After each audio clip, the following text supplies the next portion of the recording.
සහ විපක්ෂයක් පක්ෂයක් දෙකක් තිබුණේ නැහැ. මොකද ඇත්තටම විපක්ෂය තමයි නගරාධිපතිවරයාගේ භාෂා පරිවර්තකයා හැටියට රට යනකොට නගරාධිපතිවරයාත් සමග ගිහින් තිබුණේ පක්ෂයේ කෙනෙක් නෙවෙයි. එතකොට අපි දන්නවා මේ ජනතාවත් දන්නවා විපක්ෂයක් ඇත්තටම මේ තිබුණ නගර සභාව තුළ විපක්ෂ කාර්යභාරයක් විපක්ෂය තුලින් සිද්ධ වුණේ නැහැ කියන එක. ඒකට අනිත් නගරාධිපතිවරයාට මේ තියෙන චෝදනා ඇති වුණේ ඔහුට නගරාධිපති වෙන්න අවශ්‍ය ඉඩකඩ ඡන්දය පාවිච්චි නොකර ලබා දුන් පුද්ගලයා නිසා. Lens සජබේ නගරාධිපති අපේක්ෂකයි කියනු ලබන මොකද ඒකේ නගරාධිපති අපේක්ෂක 3 දෙනෙක් 4 දෙනෙක් වගේ ඉන්නවා.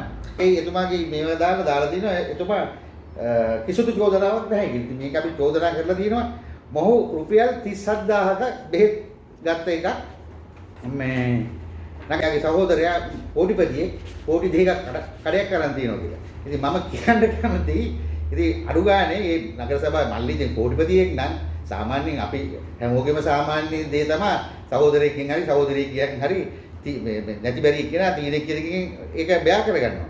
ඉතින් මල්ලිගෙන් ඉල්ල ගන්න තිබ්බනේ නගර සභාවේ මොකටද මේ 37000ක් ක්ලේම් කරුවා කියන එක. අනිත් ඒවර කරට කරන සටනක් තිබිලා නගරාධිපති තෝරන්න තීරක ඡන්දයක් තිබුණා.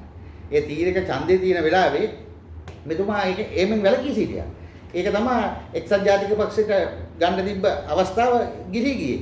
ඉතින් ජනතාව බුද්ධිමත් ජනතාවටත් මම මේ ඉල්ලා සිටින්නේ මෙවර කල්පනා කරලා මේ ඡන්දය භාවිතා කරන්න. මොකද මේගොල්ලන්ට මේ නගරාධිපතිවරු තෝරන මේ ඡන්දයක් ආවොත් අර ගිය පාර වෙච්ච දේම මේ සිද්ධ වෙයි කියලා තමයි මම මේ ප්‍රකාශ කරලා තිබෙන්නේ. එතකොට වෙච්ච දූෂණ වංචා වලට මෙවර සජිබෙන් තරඟ කරන മന്ത്രിවරු 4 දෙනාම සම්බන්ධයි. එතකොට මට මේ දූෂණ වංචා හෙලි කරපු මට ඒ කඳුරේ ඉන්න බෑ. ඒක මම බොහොම පැහැදිලිව ප්‍රසිද්ධියේ කියලා තමයි මම එතනින් එළියට ආවේ. ඉතින් ඒ වීඩියෝ කෑල්ලක් අල්ලගෙන තමයි ඔය සමාජ මාධ්‍ය තුලින් මට පහර ගහන්නේ මට එතන නාම යෝජනා හම්බුන්නේ නැහැ කියලා. අනිත් එක මම පැරණි එක්සත් ජාතික පක්ෂ සමාජිකයෙක්. මේ තියෙන්නේ මගේ අනන්‍යතාවය ඔප්පු කරන්න මට ඕන තරම් මේවා තියෙනවා. ඊට අමතරව විශේෂයෙන්ම පසුගිය පාලන කාලේ දූෂක ගනුදෙනු වලට සම්බන්ධ වෙච්ච සියලු දෙනා එක එක තැන් වලින් ඡන්දය ඉල්ලනවා.